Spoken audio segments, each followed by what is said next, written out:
monde, on revient aujourd'hui pour un avis manga sur mon gros coup de cœur du moment de Oreko Tachibana. C'est ça, j'avais pas noté, mais ok.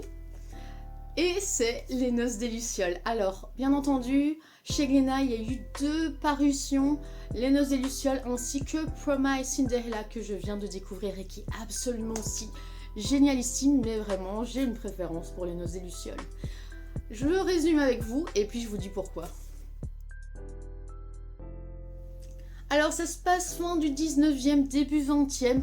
Satoko est une jeune fille qui a une santé fragile, elle a un problème au cœur, donc elle sait très bien qu'elle ne vivra pas très longtemps. Et pour faire plaisir à son père, pour lui faire honneur, elle aimerait bien se marier.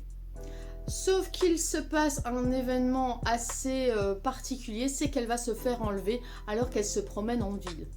Elle va se retrouver captive avec plusieurs personnes et à un moment elle va se retrouver nez à nez avec son assassin. Pour sauver sa vie, elle ne va pas hésiter un instant, elle va lui proposer de l'épouser. Alors Shinpei va carrément mordre à l'hameçon.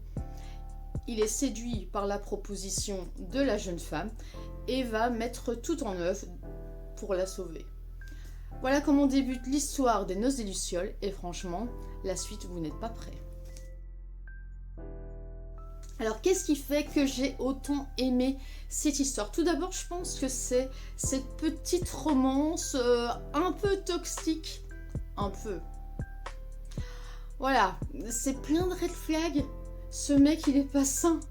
Pourtant, au fur et à mesure de l'histoire, parce que là, je viens de lire le tome 2, je trouve qu'il a quelque chose de vachement attachant et que si on gratte cette couche assez sanglante, on découvre quelqu'un qui a quand même une grande sensibilité.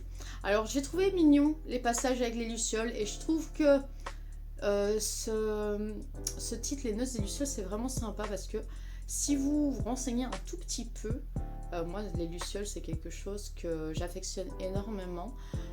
Les Lucioles ont une magnifique symbolique. C'est pour ça d'ailleurs que je m'en étais fait tatouer une sur mon poignet. D'ailleurs, franchement, les Lucioles, c'est un peu la lumière dans l'obscurité. Et je pense que dans cette histoire, Satoko et Shinpei, c'est carrément ça en fait. C'est cette lumière qui vient s'éclairer dans l'obscurité. C'est très beau, hein, si on gratte un peu.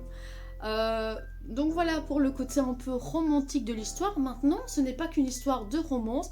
Il y a énormément d'actions qui se passent tout au long des chapitres.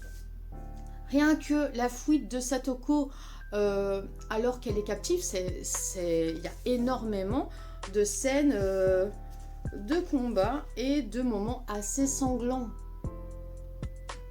Je crois que c'est pour ça que je kiffe autant. C'est vraiment une alliance de tout ce que j'aime en fait. Un joli mariage. Alors dans le tome 2, vous voyez là il y a encore une très belle planche avec des lucioles par exemple.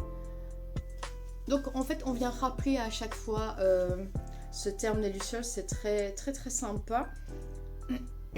Alors dans le tome 2, ils sont sur l'île de Teniyojima. Alors je l'ai noté parce que clairement j'aurais pas pu retenir. Et Satoko est faite courtisane justement pour se protéger. Alors effectivement c'est un peu glauque hein, que Shinpei lui demande de devenir une courtisane parce qu'elle va quand même exercer la profession. Sauf qu'il sera toujours là dans l'ombre pour la protéger. Et ce que j'aime aussi, surtout dans ce tome 2, c'est qu'elle va se montrer sincère avec lui. Elle va lui dire clairement qu'en fait, elle l'a un peu utilisé pour avoir ce qu'elle voulait. Pourtant, c'est génial, il va pas baisser les bras. Et ça, clairement, il n'y en a pas beaucoup qui l'auraient fait.